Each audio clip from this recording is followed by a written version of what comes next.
Hello everyone, welcome back to my YouTube channel. তো আজ আমি কি বানাবো চলো তোমাদের সাথে শেয়ার করি। প্রথমে আমি আলুটাকে হলুদ লবণ দিয়ে লাল লাল করে ভেজে তুলে নিলাম। তারপর কড়াইয়ের মধ্যে অল্প তেল বসিয়ে এর মধ্যে দিয়ে দিলাম কালি জিরা।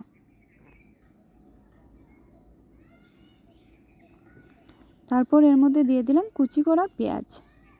পেঁয়াজটাকে অল্প লাল লাল করে ভেজে নেব। তারপর এর মধ্যে দিয়ে দিলাম আদা আর পেঁয়াজ বাটা।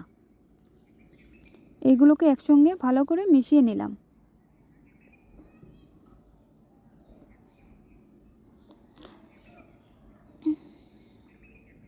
তারপর আমি এর মধ্যে দিয়ে দেব জিরার গুঁড়ো, তারপর লঙ্কার গুঁড়ো আর হলুদের গুঁড়ো।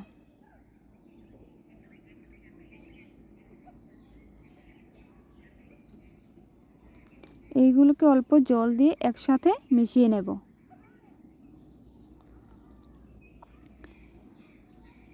তারপর এর মধ্যে দিয়ে দিলাম কাশ্মীরি লঙ্কার গুঁড়ো। এটা দিলে কালারটা অনেক সুন্দর আসে, দেখতে অনেক ভালো লাগে। তারপর এর মধ্যে ভেজে রাখা আলুগুলো দিয়ে দিলাম, দিয়ে ভালো করে নাড়িয়ে চাড়িয়ে এটাকে ঢেকে দিলাম। দেখতেই পাচ্ছ আমার সাতলানি হয়ে গেছে। তারপর এর মধ্যে দিয়ে দিলাম কাঁচা লঙ্কা চেড়ে দুটো। দেখতেই পাচ্ছ তেল ছেড়ে দিয়েছে মশলাগুলো থেকে। এখন আমি এর মধ্যে দিয়ে দেব জল।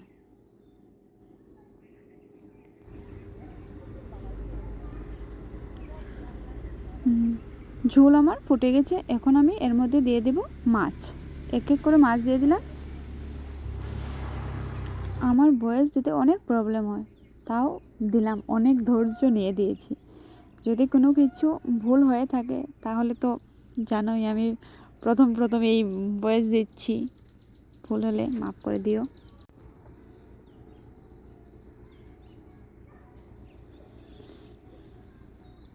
এর মধ্যে অল্প দিয়ে দিলাম চিংড়ি মাছ, দিয়ে অল্প 5-10 মিনিটের মতন রেখে দিলাম ঢেকে। আমার রান্না হয়ে গেছে প্রায়। দেখতেই পাচ্ছ আমার রান্না করা হয়ে গেছে, কি সুন্দর কালার এসেছে। তোমাদের যদি আমার ভিডিও ভালো লাগে তাহলে আমার পাশে থেকো প্লিজ, আমাকে একটু সাপোর্ট করো। আমার ওয়াচ টাইমটা কমপ্লিট হয়নি, প্লিজ এটা কমপ্লিট করে দাও তোমরা সবাই আমার পাশে থেকে, এটাই বলার ছিল।